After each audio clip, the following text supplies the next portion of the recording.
business natin to. Ayun. At ngayon po nako, malapit na. April 7, 2026 na po at ilang araw na lang at deadline na ng income tax return. So sa lahat ng mga di pa nakapag-file ng income tax return, file na. Ayun. May ilang araw pa tayo para makatapos niyan. Ayun. At syempre ngayong gabi, kasama ko ngayong gabi si Partner Manuel na nasa studio. Magandang gabi dyan, partner. Magandang gabi ka-partner Randy sa programang business natin to ngayong araw. At live tayo ngayon sa 1350 sa AM band sa inyo pong mga radyo kasangbahay. At kung hindi kayo nakikinig ng radyo, pwede kayong manood sa Facebook Live sa UNTV Radyo La Verdad. At live din po kami sa YouTube. Yan po ay sa UNTV News and Rescue. At ako po si Manuel Recuenco, Brother Bear. At ka-partner Randy, mukhang busy lang ngayon si ka-partner Cres. Kaya tayo lang muna ngayon. Sorry, nagulat ako, bigla siya nagka-emergency call. Yun nga eh. Pero okay lang yan, partner, no? At least tayong dalawa present ngayong gabi. That's right. At tuloy-tuloy ang mga segment, ang mga mapapakinabangan ng ating mga kasangbahay sa programang business natin to. At ngayon, abangan nila na sasagutin ninyo, ka-partner Randy, ang mga katanungan, iba't ibang katanungan ukol sa tax o buwis o mga proseso na ginagawa sa BIR, lalo na yung mga ka-partner Randy, yung mga magsisimula pa lang ng negosyo o kaya nagsimula na, meron ng mga kailangang i-comply sa BIR, marami silang tanong, ka-partner Randy. Nakita ko ang listahan ngayon. Nasasagutin ka hanggang bukas ang sagot mo.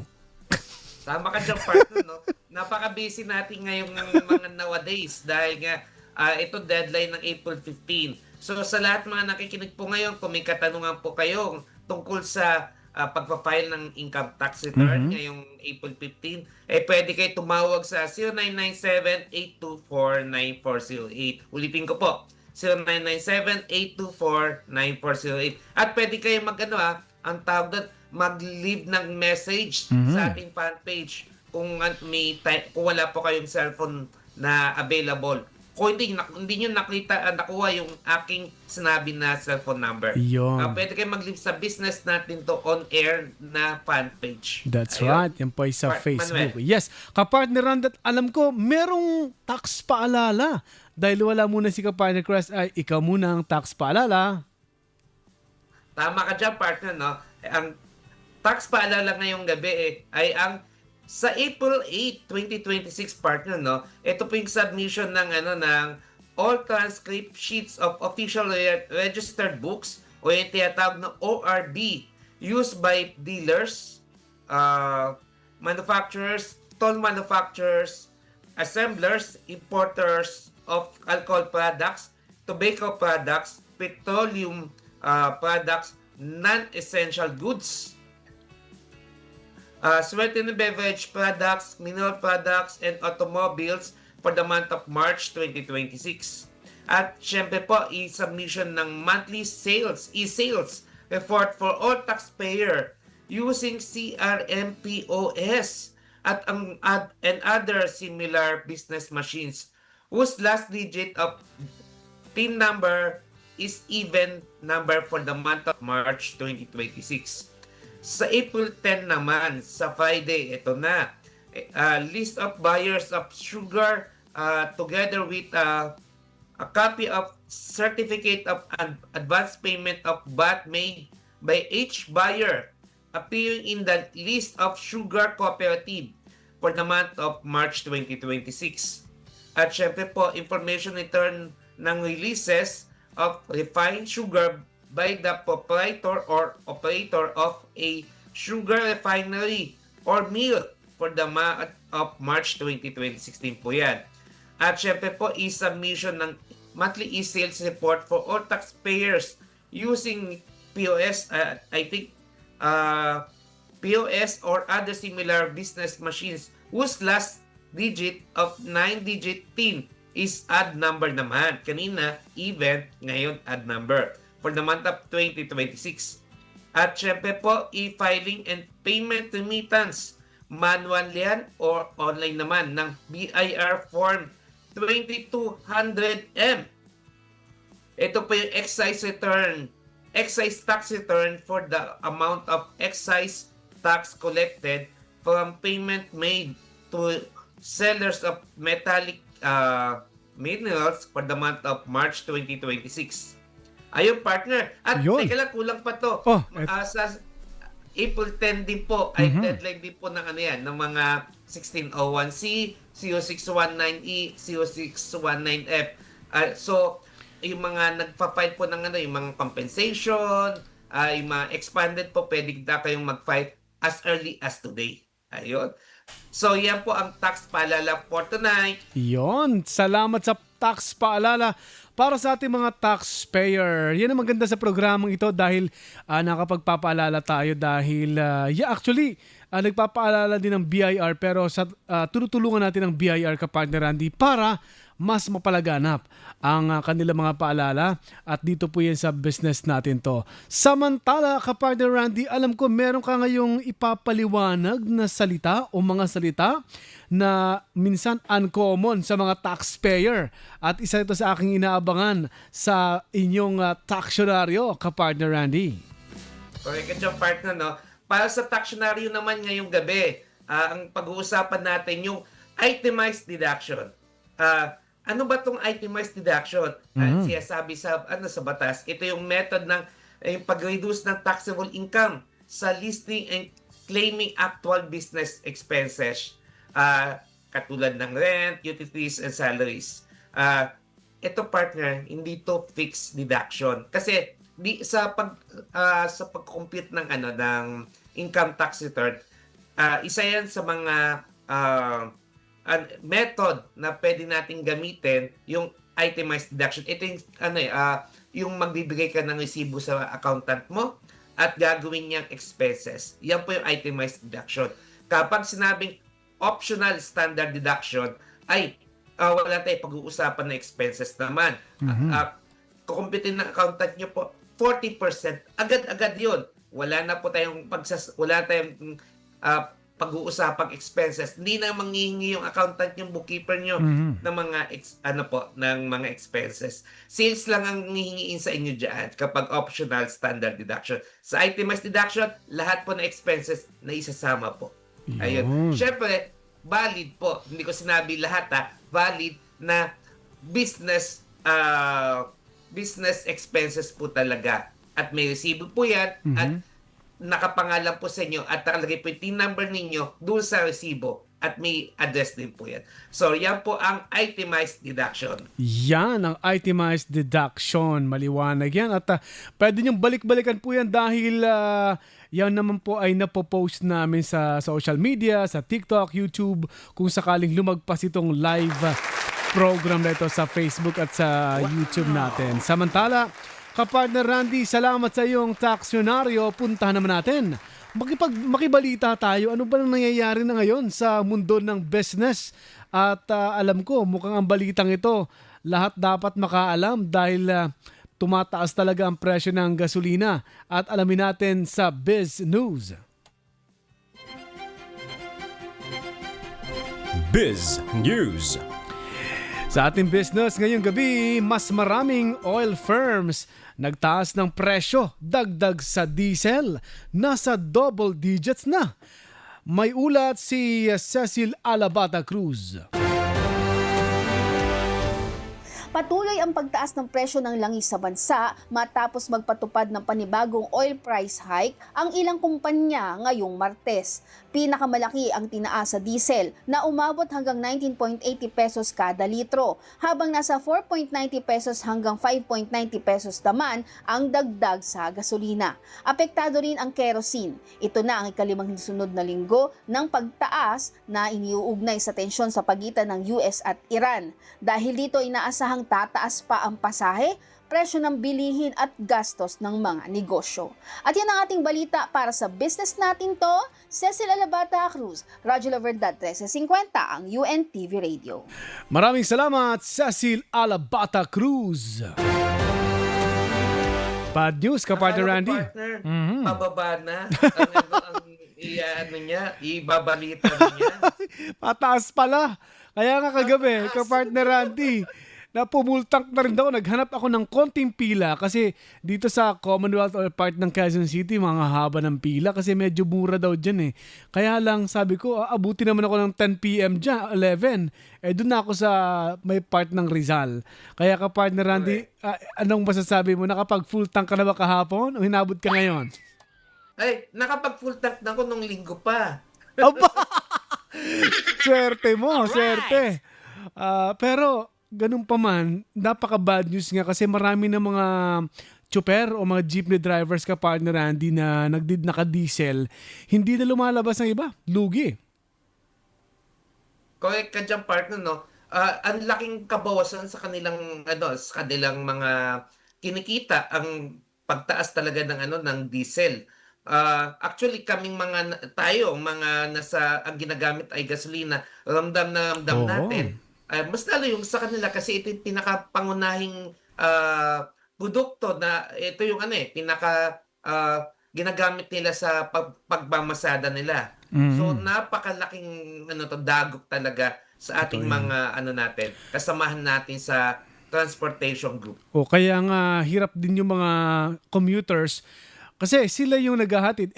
Bumawas yung mga jeepneys tsaka iba pang mga sasakyan ng mga commuter kasi lugi. Lalabas sila, wala man lang may uwi sa kapamilya, wag na lang, maghanap na lang ng ibang trabaho. Ang iba, kapag umuwi na lang ng probinsya. Tama ka dyan. Oo.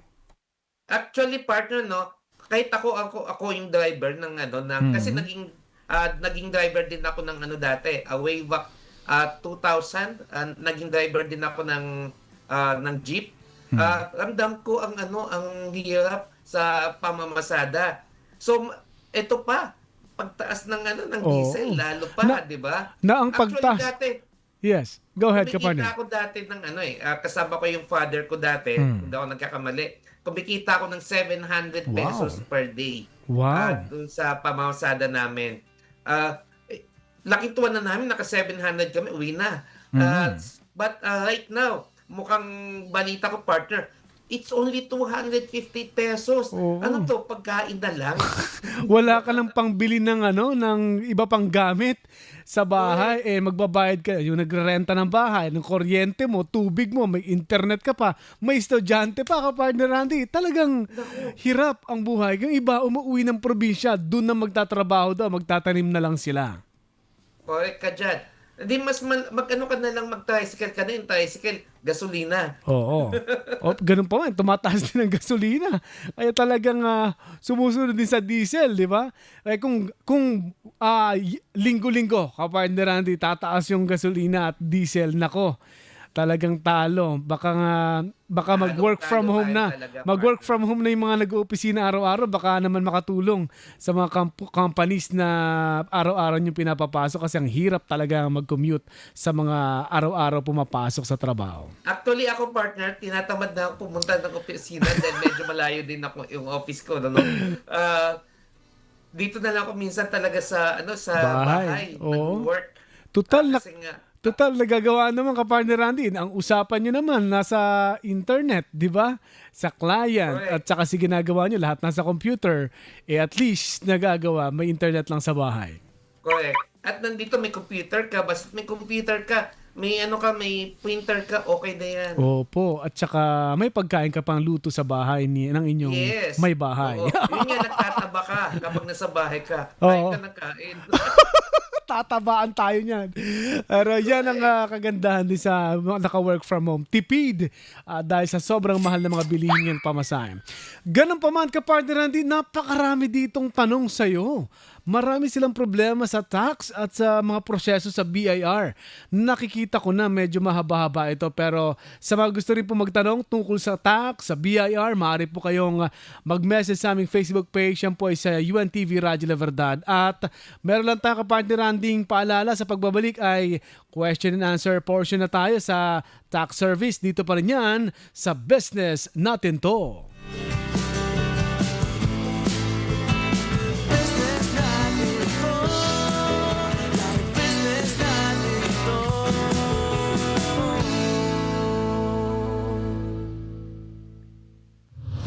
Radyo La Verdad 1350, ang UNTV Radio. Pagtulong sa mga kapuspalad. Pangunahing advokasya ng MCGI Cares at Serbisyong Bayanihan. Papasalamat ako dahil pumunta kayo dito at marami kayong natutulungan na kagaya ko. Maraming salamat po sa Serbisyong Bayanihan at dahil marami po kayong natulungan. Isa po ako sa mga natulungan nyo. Kaya lubos po kami nagpapasalamat sa inyong lahat. Nagpapasalamat ako dahil malaking tulong ito sa aming barangay. Dahil marami kayong natulungan. Serbisyo Publiko, hatid ng UNTV, Radyo La Verdad, 1350. Matalino ang handa sa sakuna. Halos araw-araw nararamdaman ang mga paglindol sa iba't ibang panig ng mundo. Ang lindol ay isa sa mga mapaminsala at nakamamatay na uri ng sakuna kapag hindi ito napaghandaan. Para maging handa, panatilihing kalmado ang sarili kapag nakaramdam ng pagyanig. I-apply ang Dock Cover and Hold para maiwasan ang iba pang disgrasya. Kapag wala ng pagyanig, saka lumabas at pumunta sa open area. Huwag tumakbo at kung nagmamaneho naman ay pansamantalang tumigil muna para maiwasang makabangga. Matalino ang handa sa sakuna. Ang paalalang ito ay hatid sa inyo ng Radyo La Verdad 1350, ang UNTV Radio. Radyo La Verdad 1350, ang UNTV Radio.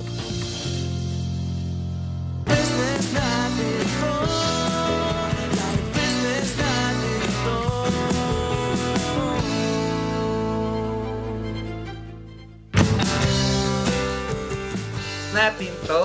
At syempre, nagulat ako kanina. Akala ko si Brother Bear ang magsisimula. At anyway, ngayong gabi, kasama ka si Brother Bear at si Manuel ngayong gabi. At syempre, ang pag-uusapan natin, mukhang maraming katanungan tayong sasagutin. Di ba, Brother Bear? Mukhang ako ang sasagot. Oo. Ako magtatanong sa'yo, ikaw ang sasagot dahil pag ako baka wala sa tama ang sagot ko dyan dahil ikaw po ay CPA. Kaya kailangan ikaw ang sumagot nitong mga tanong. Napakarami ka, partner Randy. At dito po yan sa Katax Ako. Katax Ako! Ito, mga ano lang to, mga taxpayer lang to ha. Hindi kasama yung hindi taxpayer. Kaya maganda ay makinig kayo maigi, lalo ng mga nagsisimula pa lang sa negosyo. At kung may mga tanong kayo mismo live ngayon, sasagutin ni Kapartner Randy, mag-message lang po kayo sa aming Facebook Live. Yan po ay sa UNTV Radyo La Verdad. Eto na po, Kapartner Randy. Ready ka na ba, Kapartner Randy, sa mga tanong? Game! Go tayo dyan! Eto na, sabi ng nagtatanong na si Mr. Ramil, may paupahan akong maliit na property at nagsisimula pa lang kumita.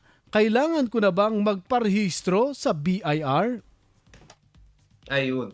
Actually, sad to say, Partner Manuel, kasi kapag nagsimula, dito sa Pilipinas, kapag nagsimula tayo ng negosyo, maliit man o malaki, kailangan magparehistro sa BIR. Yun nga lang, may insentibo naman tayong matatanggap. Kailangan mo mag-apply ng BMBE, yung Barangay Micro Business Enterprise na tinatawag yan. Para wala kang babayaran para doon sa ITR. Diba? At syempre, kung di ako nagkakamali, last year, may na-interview tayo, si Dean Kabulay, kung di ako nagkakamuli.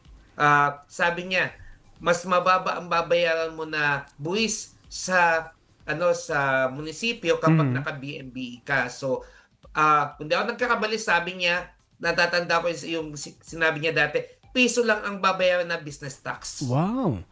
At yun ay kailangan, parang nag-aalala ko rin ka, partner Randy, na kapag mag-member ka na o magpaparehistro ka sa BMBE, ay kailangan 3 million pababa ang iyong property. Tama, ka-partner Randy? Tama ka dyan, partner. Kailangan 3 million pababa ang property mo. Kung maliit lang naman na paupahan, pwede na. Makakakuha ka na. Oo, dapat magparehistro ka sa BMBE. Kung hindi siya magpapa-member sa BMBE o register, ano mangyayari doon, ka-partner Randy? Masasubject ka pa din sa regular income tax. So lahat ng yung taxes mako-compute sa ng accountant mo, ng bookkeeper mo. But syempre, kapag for example, hindi ka kumuha ng application, hindi ka nag-apply ng BMBE. Ang gagawin po natin diyan, may cut off naman. Kapag kumita ka na in a year less than 250,000, wala ka naman tax sa income tax. Yun, ang malinaw. Kapag more than 250,000, yan, kukumpitan na natin ng income tax. Yeah. Kapag ba ganyan ba ka-partner Randy, hindi pa naman ganun kalaki ang kinikita ng parentahan niya na property, kailangan niya na ba ng mga accountant or meron bang mga accountant na sa gobyerno na baka libre ang serbisyo para hindi na sila magbayad ng mga CPA? Actually, partner, iniisip ko yung sinabi mo eh. Kapag attorney kasi may Public Attorney's Office. Diba? Ayun. PAO. Yes, PAO. Walang Public Accountant's Office. Okay. Privado kayo la. Walang PAO ang accounting. Sana meron din para doon talaga sa medyo kapos at nagsisimula pa lang na business. Yes, pwede naman siya. But ang doon, kailangan niyang maturuan na lang. Turuan na lang natin how to compute. Simple lang. Kapag mga maliliit lang. So, minsan kapag yung sa ITR, it's only 8% kung ang kukumpitin mo lang ITR, 8% pwede na doon ka na sa 8%. Sales minus 250,000 times 8%. Yan po yung pag-uusapan natin. Iyan isa sa mga computation. Yun. Simpleng-simple, but okay na to sa'yo, di ba? Yun. Hindi ka na mahihirapan. O kaya Sa akin kasi yan yung pinaka-simpleng computation ng ng ITR. But dun sa percentage, sales times 3% naman ang pag-uusapan naman natin dyan. Yun. So, madaling-madali lang yun. O kaya ka-partner Randy ay lagi silang tumutok dito sa business natin to. Pwede kayo mag-message sa aming Facebook page. I-PM nyo po kami at ipaparating natin yan dito na ka-partner Randy at ka-partner Crest. Correct ka dyan, partner. Pwede silang mag-message tapos sasagot ako at si Yun. partner Crest kung paano i-compute yung inyong ITR. Live dito po sa programang business natin to. Kasi yun nga ang goal ng program matulungan yung mga nagsisimulang negosyo para aware kayo sa nangyayari, lalo na kapag magkukumply kayo sa mga kailangan ng BIR. Tama ka dyan, partner. Yan, next question! Ding. Ako na ng sound effects. Bilang may-ari ng apartment, ka-partner Randy, o room for rent, paano binubuwisan at kinikita ko sa paupahan? Yan po ang tanong niya, ka-partner Randy. Actually, partner, nasabi ko na kanina. So, depende nga sa nung nag-apply ka nung nag-register ka sa BIR, may i-check tayo doon sa registration form. Ilalagay mo ba percentage tax ka ba? Or yung ka lang ba? Yung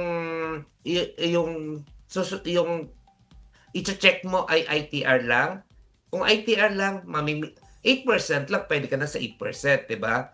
So, wala na expenses. Kapag pinili mo yung 3%, ay may pag-uusapan tayo dyan. Kasi pwedeng 40% optional standard deduction yung yung ITR mo, or yung sinabi natin kanina nung sa simula ng ating programa, yung itemized deduction. Yung ilababawas natin lahat ng mga expenses natin. Yun pala yun. Ka-partner Randy. Halos parehos yung number 1 at number 2 question. Parehas lang, brother. Kasi ang tawag dito, mga paupahan. Usually, ang nakikita ko ngayon mga tungkol sa mga nagpaparent, ang mga nagtatanong ngayon. At ito pa, ka-partner Randy, mukhang may parentahan din ito. At sa ating question number 3. May drum roll pa tayo. Yun, para may winner eh. Ang sabi po niya, may umuupa sa akin pero hindi regular ang bayad. Paano ko i-declare ang kita ko sa ganitong sitwasyon? Wala naman palang bayad, ka-partner Randy. Huwag mo nang ibayad. Kasi wala ka na receive.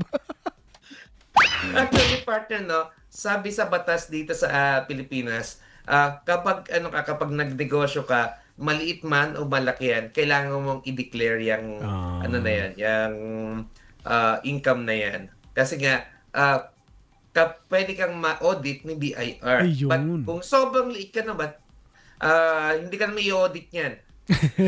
Gaano ba sinasabi kaliit na sinasabi mo, Kapartner Randy? Para lang aware sila. Kasi may kung sobrang liit naman, may 250, may threshold tayo kasi 250,000. Ayun. So, less than 250,000 kinita mo sa isang taon, wala namang income tax po yun. Yun. Lalo pa, minsan hindi mo nare-receive yung bayad na nagre-renta sa'yo. So, Opo. yun ang kasagutan ni Kapartner Randy. And next question tayo sa question number 4. Haba, parang may military dito. Sadali. Number 3 nakikita ko eh. Ito na, number 4. Binobola. Sandali lang ha. Ayun, gumagastos ako sa maintenance at repairs ng paupahan. Pwede ko ba itong ibawas sa buwis? O nga, Kapartner Randy, kung bibili ka ng mga kailangan sa maintenance sa paupahan, halimbawa ay kwarto. Yes. Actually, related yan dun sa taxonario din natin yan. Kasi mangyayari dyan, kasama siya sa itemized deduction. Pwede po. Sakto pala. So, kasi talaga nagme-maintenance eh. Kapag may nasirang ba, dati nung umuupa ako, hindi ako nagsasabi sa may-ari. Dapat pa nagsasabi ako kasi kasama yon sa kanilang gastusin. Di ba, Kapartner Randy, sa mga nagpaparenta? Correct. But depende yan sa pinili mo nung first quarter ng taon. Kasi depende po yan kung mag-optional standard deduction ka or mag-itemize deduction ka or mag-8% ka. Yun. Alright, salamat Kapartner Randy. Sa atin namang question number 5. Eto na, ready na, bibitawan na. Pinagsasama ko ang personal at rental income ko. Paano ko po ito dapat ihiwalay para sa tamang tax filing mula kay Riza? Ayun. Actually, partner, medyo magulo sa akin yan. Ano ba yung personal? Yan. Ito ba ay galing sa sweldo? Sweldo mo sa pagiging employee mo, kaya naging personal. At yung rental income mo ay parang isa pang business mo, 'di ba? So, naging employee ka, tapos negosyante ka. Parang ganun lumalabas. But in this case, kapag ikaw ay nakakatanggap ka ng 2316 na nanggagaling sa iyong employer at syempre may rental income ka, pagdating po sa income tax return po ay pinagsasama po talaga yon at kukumpitan po ng tax po yon. Yung withholding tax sa sweldo, yung nakalagay sa 2316, ibabawas naman po dun sa ITR mo. Okay. Maliwanag. At next question naman mula sa isang online seller. Ito na. Marami talagang talagang nagsa-side hustle ngayon, Kapartner Randy, sa hirap ba naman ng buhay at mahal ng mga bilihin. Talagang mapapaisip ka, ano bang pwedeng pagkakataan? At itong tanong na ito na mula sa online seller, gusto na agad mag-comply sa BIR. Sabi niya dito, online seller ako at nagsisimula pa lang ang maliit na benta. Kailangan ko na bang magparehistro sa BIR? Kapartner Randy. Sa batas po, kapag nagsimula ka ng negosyo, kailangan magparehistro sa BIR. But ang doon, depende po sa inyo yan. Anong risk factor ninyo? Kung sa tingin nyo ba ay hindi pa muna, depende po sa inyo yan. But reality po at sa mga sinasabi ng batas ay kailangan po magparehisto kahit maliit pa lang po ang benta. At kapartner Randy, yung audit, posible na bang ma-audit siya na online seller siya? Na maliit pa lang? Actually, hindi pa naman yan ma-audit kasi maliit pa lang naman na online seller. But pwede kang ma-tax map ni BIR. I-check. Kasi right now, kapag online seller ka, kailangan mong ipakita ang certificate of registration mo sa BIR. Ngayon, kapag magparehisto ka, makikita nila may QR code na dapat mong i-post sa inyong fan page or sa inyong online platform. Dapat makita ng BIR yun. Siguro ganun, para hindi na kayo ma-penalize ng 10,000 and above. Oh, malaki-laki din. 10,000 above. At siguro mag-comply agad. Kasi pwede naman kapartner Randy magrehistro online, ano? Pwede po. Oo, pwede pala eh. So, sanay naman tayo, yung mga online seller na yan, ang gagaling nila pag minsan binubuksan ko yung mga app na may mga live seller, ang gagaling, parang mapapa-mine ka rin eh. Lalo na kung gusto mo yung binibenta nila at kukulitin ka, alam nila nanonood ka. Ewan ko lang kapartner Randy kung fan ka ng mga live seller, no? Sa isang app na alam nila, tatawagin nila, Randy, nag-check out ka na ba? Nakita mo na? Sabi ko, nahihiya tuloy ako kasi siyempre magtatanong ka ng ganitong item. Alam nila, puntahan mo ito, i-click mo to, nandyan yung hinahanap mong item. Na-check out mo na ba? Magaling! Kaya nakakatuwa. Sana maraming mga ganyan para mas kumita ka, partner Randy. At tamang-tamang ginagawa nila katulad itong mga tanong na ito na nasasagot mo. At next question tayo.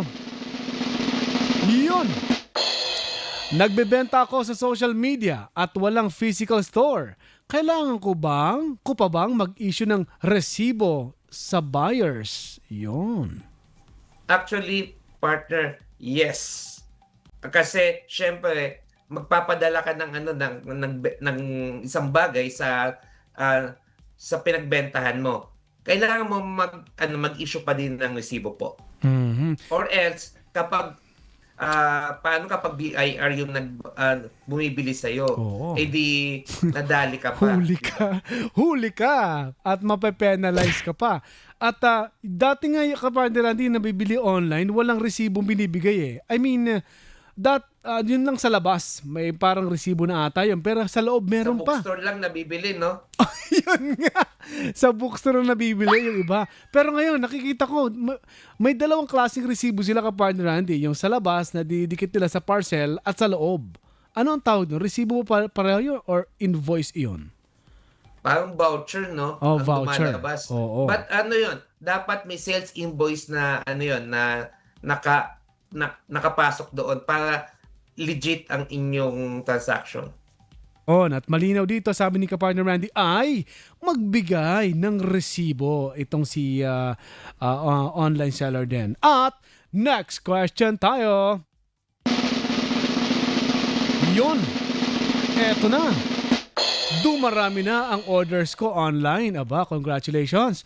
Paano ko malalaman kung kailangan ko nang magbayad ng VAT imbes na percentage tax? Mula kay Rico na taga Bulacan, kapartner Randy. Magandang katanungan yan, partner Manuel. Kasi maraming nalilito dyan sa sa katanungan na yan. Hindi na na-monitor ng seller or ng accountant yung sales. Dapat ang threshold po talaga diyan ay 3 million po. Ibig sabihin, kapag 3 million and above na ang inyong kinikita o yung benta po, ay kailangan niyo na po magpalit ng rehistro from percentage tax to value added tax po. Kapag ang kinikita nyo pa lang ay mababa sa 3 million, dapat okay lang po mag-percentage tax muna tayo. But pwede naman tayong option natin as taxpayer, sa simula pa lang ng listo ay pwede na tayong mag-value added tax. Kasi iniisip mo, naay mo na, kikita ako ng 3 million pesos and above sa susunod na 12 months. Ayun. Salamat sa kasagutan ka partner Randy. Next question tayo habang palalim ng gabi. Eto na, sabi naman ng ating question number 9, may mga binibili akong supplies at shipping expenses sa online business ko. Pwede ko ba itong ibawas sa buwis? Kapartner Randy, ng katanungan po niya. Yes, pwede po. Basta't yung binibili mo ay nakapangalan sa iyo. Walang problema po. At yung mga shipping expenses, basta't ipangalan mo po sa business ninyo. For example, ABC Company ang inyong pangalan ng inyong negosyo. Doon mo po ipangalan at TIN number at address po. Yeah. Para masabing valid expenses po siya ng BIR. Or else kapag sinabing ilalagay nyo lang walang pangalan, walang TIN number, pwede mong pinulot mo lang yan sa tabi-tabi. Okay. Pwedeng ibawas. So, ibig sabihin nito kapartner Randy, mababawasan yung tax na ibibigay niya. Yes. Yon, ang maliwanag. Salamat. Next question tayo. Para may winner na binubunot. Malay natin, magkaroon tayo dito. Sino na winner? Malay natin, magka-promo tayo, di ba? Yung mga sponsor, magkaka-sponsor tayo na baka magka-sponsor na may pa-promo, di ba? Samantala, tanong naman kapag Randy, ito pa, minsan hindi ko na naitatala lahat ng online sales ko. Ano ang tamang paraan ng pagre-record para maiwasan ang problema sa Bureau of Internal Revenue? Actually, partner, no, yung pagtatala ng sales natin, dalawang klase yan. Number 1, manual. Yung manual po, yan yung traditional na sinusulat mo sa libro mismo. Yan yung may tatak na pinapatatakan mo sa BIR. Number 2, yung yung loose leaf books of accounts. Ano na po yan? Pwede na pong Excel lang po yan. Tapos, at the end of the year, kukuha po tayong QR code kay BIR sa OUS. Tapos, gagawin mo siyang, ipiprint lang natin yan sa bond paper, then ipapagawa na natin siya ng hardbound. Pangatlo, yung computerized accounting system.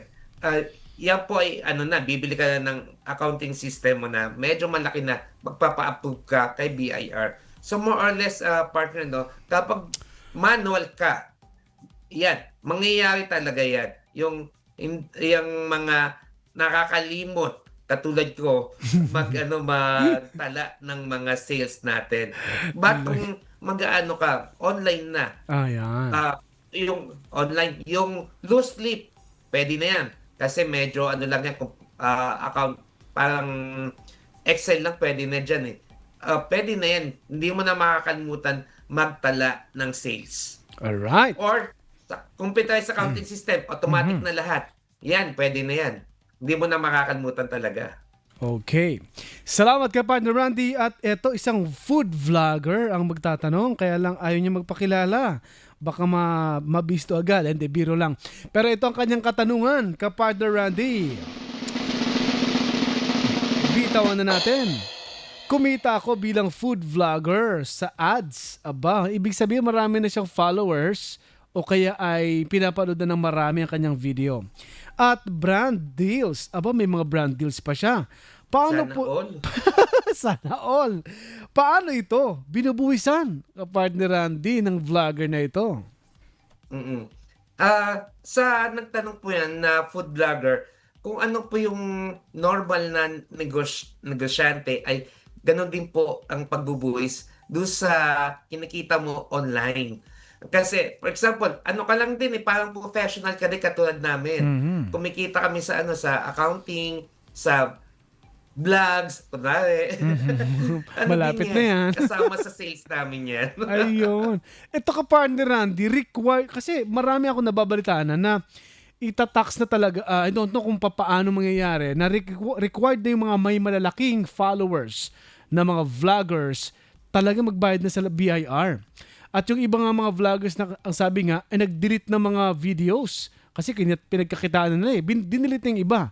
So, paano yung kapartner Randy, required talaga sa mga vloggers, malaki kang vlogger o maliit kang vlogger na magbayad ka na ng tax? Yes, tama ka dyan, partner. Kailangan mo magparisto at magbayad ng tax talaga. Dahil kumikita ka, ang sabi sa batas, kumikita ka sa labas ng bansa or dito sa Pilipinas, within Philippines. Kailangan mong magristo at mag-declare ng tama na sales. Yun. Ano yung kapartner Randy? Yung ba ay parang, paanong tawag sa kanya? Or siya ba ay professional na vlogger na? Or may iba pang, or ano ba yun? Employed. Parang ganon?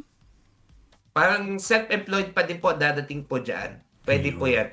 Or either, yung ibang kakilala ko, nagtatayo ng kumpanya. Pwede din po yun.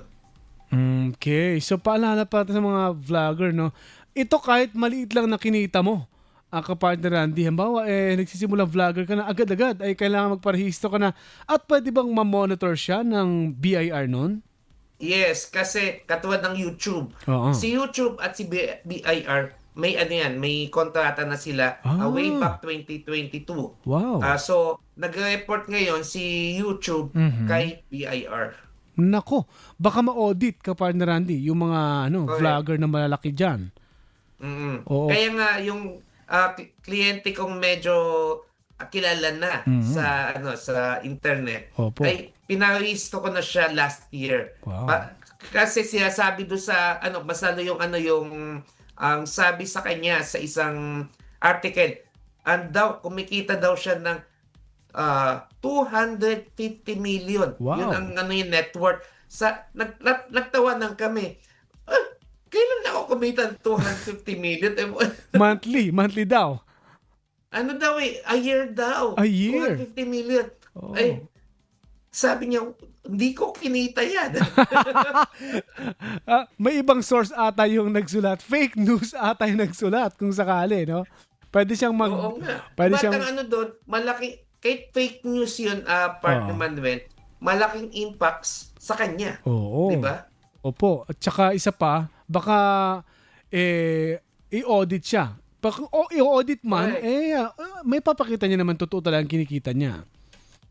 Kaya nga, talagang yung sabi niya sa akin, iparehistro mo na ako kasi kapag nakita ng BIR yung pinagsasabi ng vlogger na yan, madadali naman ako. I-demanda niya na lang yun para kumita pa siya. May danyos yun. Cyber libel yung ginagawa nyo. Hindi, wala kayong maayos na source.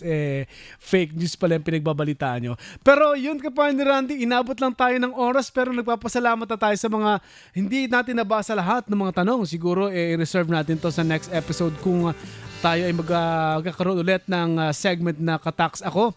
At salamat kapartner Randy sa iyong oras. Alam ko ay hindi ka pa ata nagdi-dinner or parang sleeping mode na. Sleeping na ako. Or katabi mo na ang kama mo dyan. Katabi ko na.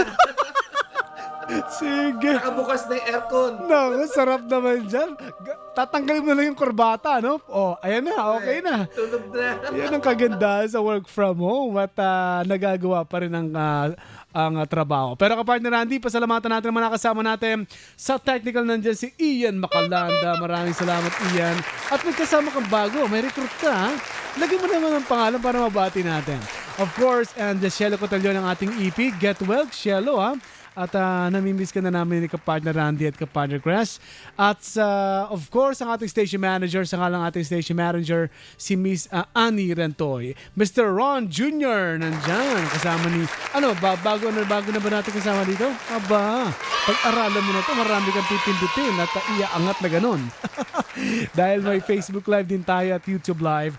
At of course, sa pangalang kapartner Randy ni kapartner Crash Perhis, ingat kapartner Cres sa inyong mga biyahes dahil marami pala siyang marami nang gagawin si kapartner Cres, kapartner Randy. At ako naman, si Manuel Recuenco, Brother Bear. Kapartner Randy. Ayun. So, sa lahat naman nakinig po ngayon, maraming salamat po. Magkita-kita ulit po tayo sa Thursday. Uy! Sa 8 p.m. po hanggang 9 p.m. hanggang 9 p.m. po tayo sa Thursday. Right. At syempre, sa Eto, out na tayo, partner. Yes. Dahil sa negosyo ay kaya natin. Dahil ang negosyo ay... Ay, ako pala. ang Ikaw mali. pala. Nawala sa isip ko. Nawala. Sa negosyo, walang- Nawala sa isip ko. Alam ko yung pangalawa, sa negosyo ay kaya natin dahil business natin to. Lagot tayo. Maraming salamat kay partner Randy. Magandang gabi. Thank you po. Paalam. Chris at Brandy, lahat masasagot. Basta kay Chris at Brandy, lahat masasagot.